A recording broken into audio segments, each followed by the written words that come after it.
शांति। 14 मई 2021 साकार मुरली। मीठे बच्चे, अभी तुम शूद्र घराने से निकल ब्राह्मण घराने में आए हो। बाप ने ब्रह्मा मुख से तुम्हें एडॉप्ट किया है, तो इसी खुशी में रहो। प्रश्न, कौन सा गुहे राज्य ब्राह्मण कुल वाले बच्चे ही समझ सकते हैं?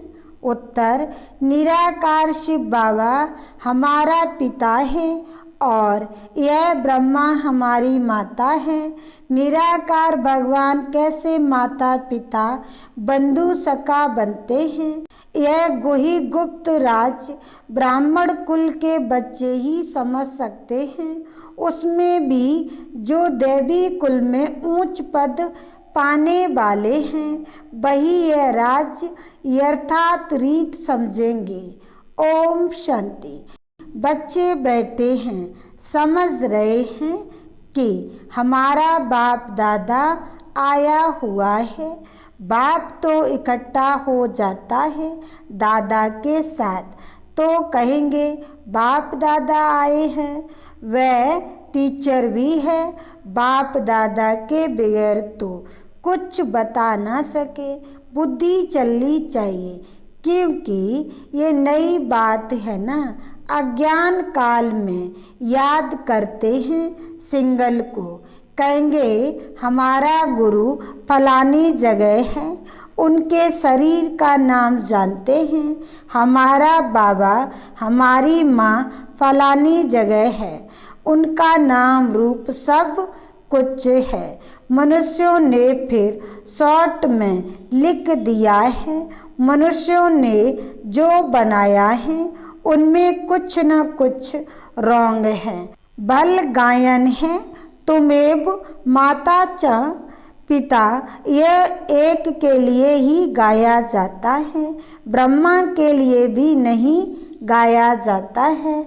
उनका नाम रूप बुद्धि में नहीं आता है, ना विष्णु का ना शंकर का। गाते तो हैं तुम मात पिता हम बालक तेरे, तो भी बुद्धि ऊपर में जाएगी। कृष्ण को याद कोई कर ना सके, याद फिर भी निराकार को ही करेंगे। उनकी महिमा है तो बाप समझाते हैं। यहाँ जब बैठते हो तो लौकिक संबंध से बुद्धि योग निकार पारलौकिक बाप को याद करो। इस समय यह सम्मुख है। भक्ति मार्ग में जो गाते हैं तो आंखें ऊपर करके कहते हैं तुम मात पिता हे भगवान कहे याद करते हैं। भगवान जब कहते हैं तो शिवलिंग को भी याद नहीं करते। तोते मिसल ऐसे ही गाते हैं। लक्ष्मी नारायण के लिए भी ऐसे नहीं कह सकते। ये तो महाराजा महारानी हैं, उनका बच्चा ही माता पिता कहेंगे, बंधु नहीं कहेंगे। भक्त लोग गाते हैं पतित पावन, परंतु यह बुद्धि में नहीं आता कि शिवलिंग होगा, ऐसे ही सिर्फ कह देते हैं हे भगवान किसने कहा, किसको कहा, कुछ भी पता नहीं। अगर यह ज्ञान होता मैं आत्मा हूँ, उनको बुलाता हूँ, तो ये समझे कि वह निराकार परमात्मा है, उनका रूप ही लिंग है। यथार्थ रीत कोई बाप को याद नहीं करते। उनसे प्राप्ति क्या होगी, कब होगी, यह कुछ भी नहीं जानते। तुम भी नहीं जानते थे, अभी तो बाप के बने हो, तुम जानते हो। हमको शिव बाबा ने ब्रह्मा द्वारा अपना बच्चा बनाया है। ये ब्रह्मा माँ है। इस ब्रह्मा माता द्वारा शिव बाबा ने एडॉप्ट किया है। इस समय तुम अच्छी रीत जानते हो, शिव बाबा के बच्चे हैं। साकार में फिर प्रजापिता ब्रह्मा के बच्चे हैं। प्रजापिता ब्रह्मा द्वारा मनुष्य सृष्टि रचते हैं। ऐसे नहीं कि कोई नई सृष्टि रचते हैं, नहीं, इस समय आकर गोद में लेते हैं, एडाप्ट करते हैं। अब माता पिता कहते हैं तो शिव पिता ठहरा और माता ब्रह्मा ठहरी। उनको कहा जाता है माता पिता। ब्रह्मा द्वारा कहते हैं तुम आत्माएं मेरे बच्चे हो। फिर आत्मा को बैठ पहचान देते हैं कि आत्मा क्या है। कहते भी हैं प्रकृति के बीच में रहती है, स्टार मिसल है और कुछ भी नहीं जानते। यह कह ना सके कि आत्मा 84 जन्म भोगती है। आत्मा शरीर द्वारा पाठ बजाती है। भिन्न भिन्न नाम रूप देश काल से आत्मा एक शरीर छोड़ती है तो सारा परिवार ही बदल जाता है। कोई एडाप्ट करते हैं तो परिवार ही बदल जाता है। माता पिता जिससे जन्म लिया उनको भी जानते हैं। फिर जो एडाप्ट करते हैं उनके घर का बन जाते हैं। यहाँ तुम शूद्र घराने से निकल आप ब्राह्मण घराने में आए हो। ब्रह्मा तन से तुमको एडाप्ट किया, तुम तो ब्राह्मण कुल में आ गए। ये बातें शास्त्रों में नहीं लिखी जा सकती, ये समझाया जाता है, लिखने से कोई समझते नहीं। अभी तुम बच्चे ही जानते हो हम परमपिता परमात्मा की संतान बने हैं। यह हो गई माँ। ब्रह्मा को प्रजापिता ही कहते हैं। इस द्वारा तुम बच्चों को एडाप्ट करता हूँ। यह कितनी गुप्त बातें हैं, सिवाय सम्मुख के कोई समझ ना सके। समझेंगे भी वह जो इस ब्राह्मण कुल के होंगे। देवी कुल में उच्च पद पाने वाले होंगे। नए किसकी बुद्धि में ये बातें बैठेगी नहीं, ना बुद्धि में बैठेगा, ना किसको समझा सकेंगे। तुम्हारे में भी नंबरवार पुरुषार्थ अनुसार हैं, जिनकी बुद्धि में बैठता है। गाया जाता है तुमेव माता च पिता, याद किया जाता है शिव बाबा को। फिर कहते हैं तुम माता पिता, एक बाप फिर माता पिता कैसे। ये बातें और कोई समझा ना सके। जैसे शास्त्रों में व्यास ने जो लिखा है वह मनुष्यों ने कंठ कर लिया है, वैसे तुमको भी कहेंगे। तुमको कोई ने बताया है, तुमने कंठ कर दिया है। नए मनुष्यों के लिए समझाना बड़ा मुश्किल है। यहाँ रहने वाले भी कोई किसको इतना भी समझा नहीं सकते। तुम आत्मा हो, तुम्हारा बाप परम पिता परमात्मा है। वह बेहद का बाप ही बेहद का वर्षा देते हैं। वर्षा दिया था, फिर पुनर्जन्म लेते लेते 84 जन्म पूरे हुए। अब बाप फिर से वर्षा देने आए हैं। यह किसको समझाना कितना सहज है। तुम माता पिता किसको कहा जाता है, विचार की बात है ना। ब्रह्मा द्वारा एडाप्ट करते हैं, फिर माँ भी जरूर चाहिए। तो जो अनन्य बच्ची होती हैं, ड्रामा प्लान अनुसार उनको जगत अम्बा का टाइटल दिया जाता है। मेल को जगत अम्बा नहीं कह सकते, इनको जगत पिता कहेंगे। इनका प्रजापिता नाम मशहूर है। अच्छा, प्रजा माता कहाँ, तो एडाप्ट किया जाता है। माता को आदि देव तो है, फिर आदि देवी को मुकर्रर किया जाता है। जगत अम्बा तो एक ही है, उनकी ही महिमा है। जगत अम्बा पर कितना मेला लगता है, परंतु उनके ऑक्यूपेशन को कोई नहीं जानते। कलकत्ते में काली का मंदिर है, बॉम्बे में भी जगत अम्बा का मंदिर है। शकल अलग अलग है। जगत अम्बा है कौन ये कोई नहीं जानते, उनको भी भगवती कहते हैं। अब जगत अम्बा को भगवती नहीं कह सकते, वह तो ब्राह्मणी है, ज्ञान ज्ञानेश्वरी है, उनको बाप से ज्ञान मिला है। तुम सब जगत अम्बा के बच्चे हो, ज्ञान सुनकर भी सुनाते हो, तुम्हारा धंधा ही यह हुआ। तुमको ईश्वर पढ़ाते हैं, कोई मनुष्य नहीं पढ़ाते हैं। ये ब्रह्मा भी तो मनुष्य है, मनुष्य कोई को भी पावन बना नहीं सकते। मनुष्यों की बुद्धि इतनी डल हो गई है जो कुछ भी समझते नहीं हैं। पतित पावन तो एक ही बाप है, वह आते ही हैं पतितों को पावन बनाने। ये सारी दुनिया तमो प्रधान है, सब पतित हैं। नई दुनिया पावन, पुरानी दुनिया पतित। पुरानी दुनिया में है नरकवासी, नई दुनिया में है स्वर्गवासी। बुद्धि भी कहती है सत्य में सिर्फ भारतवासी देवी देवताएं होंगे और कोई नहीं था। अभी तुम बच्चों को ये ज्ञान मिला है। नई दुनिया में पहले सूर्यवंशी देवताएं थे, फिर चंद्रवंशी हुए तो सूर्यवंशी पास्ट हो गए। चंद्रवंशी के बाद फिर वैश्यवंशी आते हैं। बरोबर लक्ष्मी नारायण का राज था। अच्छा, उनके आगे क्या था ये कोई समझ ना सके। तुम बच्चों को बाप ने चक्र का राज समझाया है। द्वापर में है वैश्यवंशी, कलयुग में होते हैं शूद्रवंशी।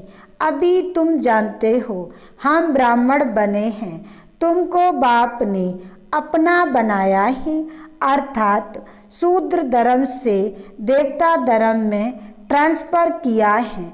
अब सूर्यवंशी चंद्रवंशी तो है नहीं, ना लक्ष्मी नारायण का राज्य है, ना राम राज्य है। अब है कलयुग का अंत। कलयुग के बाद जरूर सतयुग आएगा। कलयुग में यह पुरानी पतित दुनिया है, महान दुखी हैं, इसलिए देवताओं की जाकर महिमा गाते हैं, माता टेकते हैं। अच्छा, लक्ष्मी नारायण को ये राज किसने दिया? कोई है जो बता सके? कोई के भी ख्याल में नहीं होगा, क्योंकि बुद्धि में है।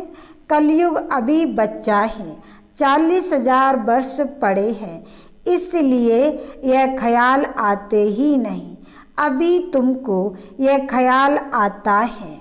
कई बच्चे कहते हैं हमें याद नहीं रहती। क्यों नहीं रहती? क्योंकि सवेरे सवेरे उठकर याद में बैठकर धारणा नहीं करते, समझते भी हैं, फिर किसको समझा नहीं सकते। ये तो जरूर होगा, सब एक रस तो समझदार बन ना सके। समझदार भी चाहिए, बेसमझ भी चाहिए। बहुत समझदार तो जाकर राजा रानी बनेंगे। जितना जितना जो जास्ती समझते और समझाते हैं उनका नाम वाला होता है। प्रदर्शनियाँ होती हैं तो लिखते हैं बाबा फलानी को भेज दो, तो क्या तुम नहीं समझा सकते हो? बाबा उनकी प्रैक्टिस जास्ती है, हम थोड़े कच्चे हैं। बाबा खुद भी कहते हैं कहाँ से भी निमंत्रण मिलता है तो लिखकर भेजो, कौन कौन है, तो हम देखेंगे किस किस को भेजना चाहिए। सन्यासी भी उस निमंत्रण पर है क्या? फिर बहुत अच्छी ब्रह्मा कुमारी को भेजना होगा। अच्छा, कुमार का है, मनोहर है, गंगे हैं, इसमें से किसी को भेज दो। बच्चे तो ढेर हैं, जगदीश को भेज दो, रमेश को भेज दो। तुम भी समझते हो एक दो से होशियार हैं, जैसे जज मजिस्ट्रेट होते हैं, एक दो से होशियार होते हैं। गवर्नमेंट जानती है एक दो से होशियार हैं, तब तो केस एक दो से ऊपर जाते हैं, फिर हाई कोर्ट में जाओ, फिर उनसे ऊपर, उनसे भी जजमेंट ठीक नहीं दी तो फिर उससे ऊपर जाएंगे। इनके ऊपर तुम रहम करो। अब यह सब बातें यहाँ होती हैं, सत्य त्रेता में होती नहीं। फिर द्वापर में राजा रानी का राज होता है। वहाँ तो महाराजा महारानी ही केस संभालते हैं। केस होंगे भी थोड़े, अभी तो तमो प्रधान पतित है ना, तो बादशाह के पास केस जाएगा तो थोड़ी सजा दे देते हैं। कड़ी भूल होगी तो कड़ी सजा देंगे। यहाँ तो कितने जज वकील ढेर हैं, इतना कारोबार में फर्क है। सत्य में क्या होता है ये किसको पता नहीं। अब बाप ने समझाया है, कोई से भी पूछो, इन लक्ष्मी नारायण को जानते हो? जैसे बिरला है, बहुत मंदिर बनाते रहते हैं, तो कोई अच्छा बच्चा हो उनको चिट्ठी लिखी, तुम लक्ष्मी नारायण के मंदिर तो बहुत बनवाते हो, इन्हों को ये राजधानी कैसे मिली? जबकि सतयुग से पहले कलयुग था। कलयुग में तो कुछ होता नहीं। देवताओं ने तो कोई से लड़ाई की नहीं होगी। लड़ाई से कोई विश्व के मालिक बन नहीं सकते। विश्व के मालिक जो थे उन्हों के यह लक्ष्मी नारायण के चित्र रखे हुए हैं। अभी तो है कलयुग, यहाँ लड़ाई चलती है हथियारों की। बाप ने समझाया है, क्रिश्चियन धर्म वाले ही आपस में मिल जाए, आपस में प्रीत रखे तो विश्व के मालिक बन सकते हैं। परंतु विश्व के मालिक तो लक्ष्मी नारायण ही बनते हैं। बुद्धि कहती है ये आपस में मिल जाए तो मालिक बन सकते हैं, परंतु सत्युग में किंग क्वीन तो कोई बन ना सके। ड्रामा ही ऐसा बना हुआ है। अभी हम फिर से योग बल से स्वर्ग का वर्षा ले रहे हैं। तुम बता सकते हो, कल्प पहले भी संगम पर बाप से पद पाया है, 84 जन्म पूरे हुए, फिर से वर्षा ले रहे हैं। अच्छा, मीठे मीठे सिकिलदे बच्चों प्रति माता पिता बाप दादा का याद प्यार और गुड मॉर्निंग। रूहानी बाप की रूहानी बच्चों को नमस्ते। धारणा के लिए मुख्य सार। पहला पॉइंट, स्वयं में धारणा करने और दूसरों को कराने के लिए सवेरे सवेरे उठकर बाप की याद में बैठना है। जो समझा है उसे दूसरों को समझाने की प्रैक्टिस करनी है। दूसरा पॉइंट, लौकिक संबंधों से बुद्धि योग निकाल एक पारलौकिक बाप को याद करना है।